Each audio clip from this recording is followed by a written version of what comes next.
প্রতিদিনই আমরা bike tour দিই। এবার আমাদের প্ল্যান ছিল যে আমরা 500 কিলোমিটার ট্যুর দিয়ে আমরা হচ্ছে কুষ্টিয়া, পাবনা যেতে যেতে পথে যা পাই তাই দেখব। আমরা এই ট্রিপটা কমপ্লিট করার ইচ্ছা ছিল। তো এটার জন্য আমরা সকাল 6টায় বের হওয়ার আমাদের ইচ্ছে ছিল। আমরা 6টায় বের হতে পারিনি। আমাদের বের হতে হতে 6:30 বেজে গেছে। কিন্তু আসলে 6:30টাও তো বেশ সকালই বলা যায়। তো একদম শীতকাল না হলেও শীতের যে একটা কুয়াশা আমেজ সেটা আমরা বেশ উপভোগ করতেছিলাম। আমাদের ওই সময় যেটা সমস্যা ছিল যে বাইকের জ্বালানি স্বল্পতা, তেল পাওয়া যাচ্ছিল না। আমরা পাম্পে পাম্পে তেল সংগ্রহ করলাম। আমাদের সবার বাইকে অবশ্য তেল ছিল, তবে আমাদের হচ্ছে হ্যাঁ, সবার বাইকে তেল ছিল মোটামুটি, যে বগুড়া পর্যন্ত আমরা যেতে পারবো। আমরা বগুড়া পর্যন্ত গেলাম, বগুড়া পর্যন্ত যে বগুড়া পাম্পে আমরা তেল সংগ্রহ করলাম। তবে আমরা বেশ সুশৃঙ্খলভাবে যাচ্ছিলাম। এই সুশৃঙ্খলভাবে যাওয়ার ফলে আমাদের কোনো মানে বিপত্তি ঘটেনি। তবে বগুড়া পাম্পে তেল নেওয়ার পরে বন্ধুটির সাথে আমাকে প্ল্যান বলতেছিল এরপরে কই যাব। আমরা এখানে আছি, এই যে চান্দিরা ফিলিং স্টেশন, এই যে চন্ডিহারা। এই পাম্পে সেই লোকের সাথে আমার একটু বাকবিতণ্ডা হয়েছে। ওনারা 100 টাকার বেশি তেল দিবেন না। এখন আমাদের 500 কিলোমিটার জার্নি, আমরা 100 টাকার করে তেল নিয়ে কীভাবে কী করব। তেল নেওয়ার পরে আমরা পৌঁছালাম। একটু রিফ্রেশমেন্টের জন্য আমাদের একটু ব্রেকের প্রয়োজন। আমরা হচ্ছে নাবিল হাইওয়ে রেস্টুরেন্টে, নতুন হয়েছে এটা, সেখানে গেলাম, যে 4-5টা ঘুরে দেখলাম, খাওয়া দাওয়া করলাম, আমরা আবার রওনা দিলাম। এটা বাঘাবাড়ি অয়েল ডিপো। বাঘাবাড়ি অয়েল ডিপো এখানেই দেখলাম আর কি, এই নদীর পাশেই বাঘাবাড়ি অয়েল ডিপো। সম্ভবত এগুলো করতে করেই তেল আনা হয়। আচ্ছা, এখানে হচ্ছে মেঘনা পেট্রোলিয়াম লিমিটেড। এটা হচ্ছে পাবনা শহরে Pabna university of science and technology. আমরা এইটা পাড়ের হাতের ডান পাশে পাইছিলাম হচ্ছে পাবনা ক্যাডেট কলেজ। আমরা বেশ ভালোই ড্রাইভ করতেছিলাম সবাই। এরপর আপনার পাবনা শহরে পৌঁছালাম। পাবনা শহরে পৌঁছালাম। আমরা হচ্ছে আমাদের হচ্ছে নগরবাড়ি ঘাটে যাওয়ার কথা ছিল, কিন্তু আসলে সময় স্বল্পতার কারণে আমরা নগরবাড়ি ঘাটে যেতে পারিনি। পাবনা শহরের ফুয়েল স্টেশনগুলোর অবস্থা বাজে। এখানেও তেলের জন্য হাহাকার, বিশাল লাইন। এই জন্য আমরা বগুড়ার পাম্পগুলোতে পর্যন্ত ফুয়েল নিয়েছি। পাবনাতে শহরের মধ্যে একটা পেট্রোল পাম্পে এক পাশে বোধ হয় 150, আরেক পাশে বোধ হয় 150 না 200 বোধ হয় হবে। দুই পাশে রাস্তা, দুই পাশে এই পরিমাণ লোকজন দাঁড়ায় আছে তেলের জন্য। পাবনা শহর পার হয়ে আমরা পদ্মা নদীর পাড়ের দিকে যাচ্ছি। পাবনা আর কুষ্টিয়ার মাঝে যে পদ্মা নদী আছে, আমাদের উদ্দেশ্য আমরা সেই পদ্মা নদীটা পাড়ি দিব। আমরা হচ্ছে গতানুগতিক রাস্তা দিয়ে যাব না, আমরা ট্রলারে বা নৌকাতে যাব যা পাই। তো আমরা অবশেষে যে পৌঁছালাম হচ্ছে পদ্মা ঘাট। এখানে আসলে ভরা যখন নদী থাকে তখন এখান থেকে আসলে ট্রলারগুলো চলাচল করে। পদ্মাঘাট 0 কিলোমিটার। আমরা এই ভাঙা রাস্তা দিয়ে, আসলে এটা চর, কিন্তু যখন বন্যাকাল থাকে, যখন বন্যার সময়, তখন আসলে এগুলো পানি দিয়ে পরিপূর্ণ থাকে। কিন্তু আসলে আমরা যখন ম্যাপে যখন দেখতেছিলাম, তখন আমরা দেখতেছি যে আমরা নদীর মধ্যে দিয়ে যাচ্ছি। আসলে এটা চর। এই চরের মধ্য দিয়ে আসলে চরে অনেকে পিকনিক খেতে যায়। চরে আসলে অনেক মানে ফুচকা বা অনেক কিছুর দোকান আছে। অনেক মানুষ তো ফটোগ্রাফি করতে গেছে, ঘুরতে যায় শুধু। চরের মধ্যে নদীর যে কাশ ফুলগুলো আছে সেগুলো আরও অনেক সুন্দর। তো ছোটোখাটো নৌকাও এখানে আছে, ডিঙ্গি নৌকা টাইপ, যেগুলো আসলে ওখানে চরের মধ্যে ঘোরাঘুরি করে। চরে কলারও বাগান আছে, অনেক কিছুর চাষবাস হয়।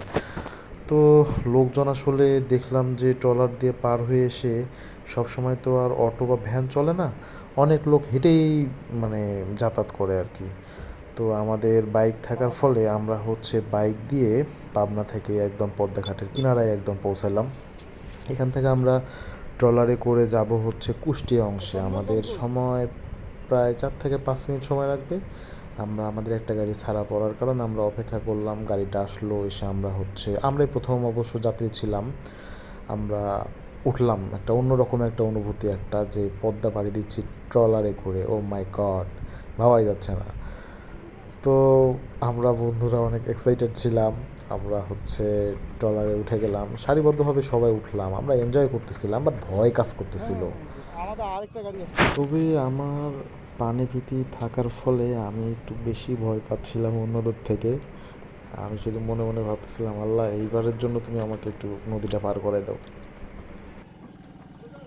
লা ইলাহা ইল্লাল্লাহ মুহাম্মাদুর রাসূলুল্লাহ সাল্লাল্লাহু আলাইহি ওয়াসাল্লাম। প্রায় কত সময় লাগলো আমি আসলে খেয়াল করে দেখিনি। একটা ট্রলার আসলো, তারপরে আমাদের ট্রলারটা ছাড়লো। আমরা ওই পাশে কুষ্টিয়া অংশে বাংলাদেশ অভ্যন্তরীণ নৌপরিবহন কর্তৃপক্ষের যেটা শিলাইদহ ঘাট, আমরা অবশেষে সে শিলাইদহ ঘাটে পৌঁছালাম। আমি প্রথমে গাড়ি নামাইছিলাম, আমার গাড়িটা দিয়ে আমি প্রথমে পার হয়ে আসলাম। আমি উপরে এসে দাঁড়াই আছি, দেখি কীভাবে আসে। তারপর বন্ধু তন্ময় আসলো, এভাবে একে একে সবাই আসলো। রায়হান আমাকে বলতেছিল যে নদী আমাকে অনেক ভয় লাগে, তো আমিও তাকে বললাম যে নদী আমাকেও অনেক ভয় লাগে। আমরা এরকম গল্প করতে করতে নদীর কিনারা দিয়ে শিলাইদহর দিকে যাচ্ছিলাম। তবে আমাদের যেহেতু বাইক ছিল, বাইক ছাড়াও এই যে ভ্যান অটোতে করেও শিলাইদহ যাওয়া যায় আর কি। তো এইদিকে রাস্তাঘাট দেখলাম মোটামুটি ভালো, আপনি চাইলে হচ্ছে ভ্যানে করেও যেতে পারবেন, নদীঘাট পার হয়েছে আমরা তবে শিলাইদহ আসলে সকলে বুঝতে পারবেন যে সামনে কিছু একটা আছে। কুঠিবাড়ির দিকে যাচ্ছি। হ্যাঁ, তার পাশে যেটা দেখা যাচ্ছে সেটাই হচ্ছে রবীন্দ্র কুঠিবাড়ি। আমরা এখন রবীন্দ্র কুঠিবাড়িতে প্রবেশ করব। আমরা রবীন্দ্র কুঠিবাড়িতে অলরেডি চলে আসছি, কুমারখালী উপজেলা। এটা হচ্ছে রবি ঠাকুরের সেই আবাসস্থল। এখন এখানে অনেক লোকজনের সমাগম। রবীন্দ্রনাথের বাড়ি থেকে এই ভিউটা দেখা যায় আর কি। রবি ঠাকুরের বাড়িতে এসে আসলে অনেক কথাই মনে পড়ছে, যে আজকে থেকে কয়েকশো বছর আগে জায়গাটা কেমন ছিল।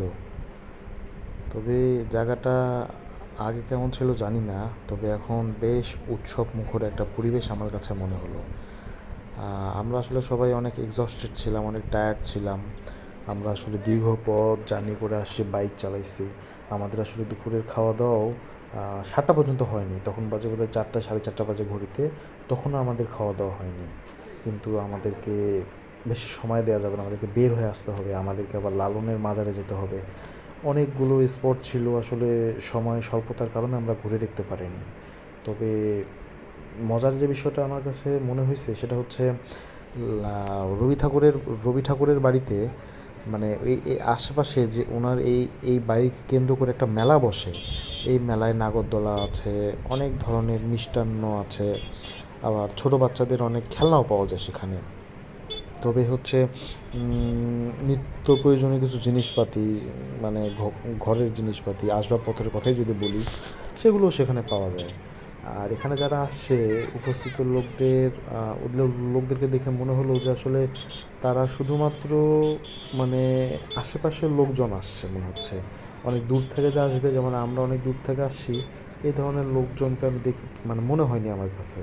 আবার মনে হলো যে সর্বোচ্চ হলে পার্শ্ববর্তী জেলাই হবে, কিন্তু সর্বোপরি অসাধারণ।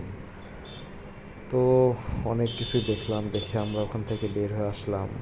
কিছু দূর এসে আমরা রাস্তায় আলাউদ্দিন শিখাপল্লী পার্ক সম্ভবত হবে, এরকম আলাউদ্দিন শিখাপল্লী পার্ক দেখলাম। এইদিকে অটো ভ্যান বেশ পর্যাপ্ত।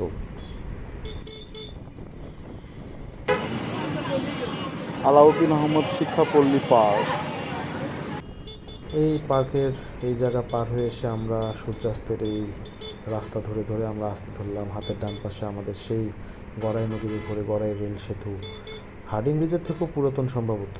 আর এখন আমি ঠিক যেই ব্রিজ দিয়ে পার হয়ে যাচ্ছি, এটা হচ্ছে সৈয়দ মাসুদ রুমি সেতু সম্ভবত। সামনে লেখা ছিল, সামহাও ক্যামেরায় আসেনি। আমরা এই মুহূর্তে গড়াই নদীর উপর দিয়ে পার হয়ে যাচ্ছি, অসম্ভব এক সুন্দর মুহূর্ত। আমরা এখান থেকে চলে গেলাম হচ্ছে লালনের আখড়ায়, লালন শাহের মাজারে। সেখানে আমরা বেশ কিছুক্ষণ ঘোরাঘুরি করলাম। এই লালন শাহের মাজারে আস্তে আস্তে আমাদের আসলে শেষ বেলায় আমরা চলে আসছি। ঠিক তখন 6টা, 6:30 বাজে। লালনের আখড়া।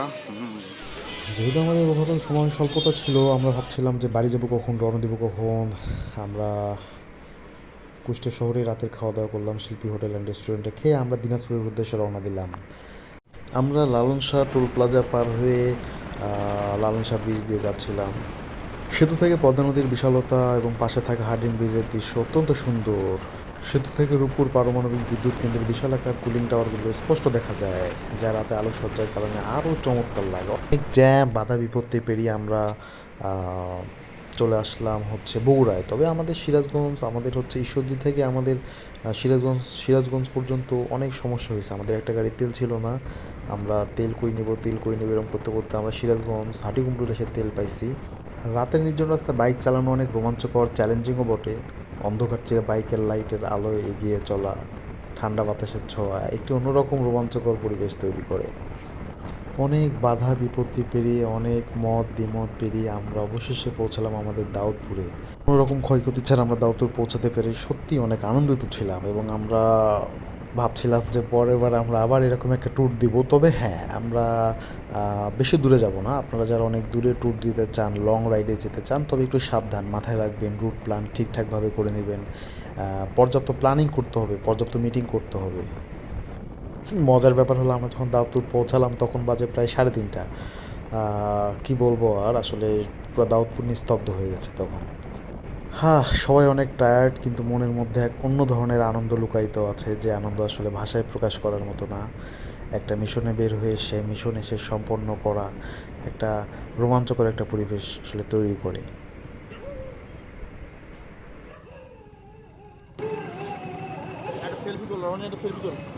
আমরা সেলফি তুললাম 3:36 মিনিটে, এবং আমাদের একটা সার্থক ট্যুর সম্পন্ন হলো।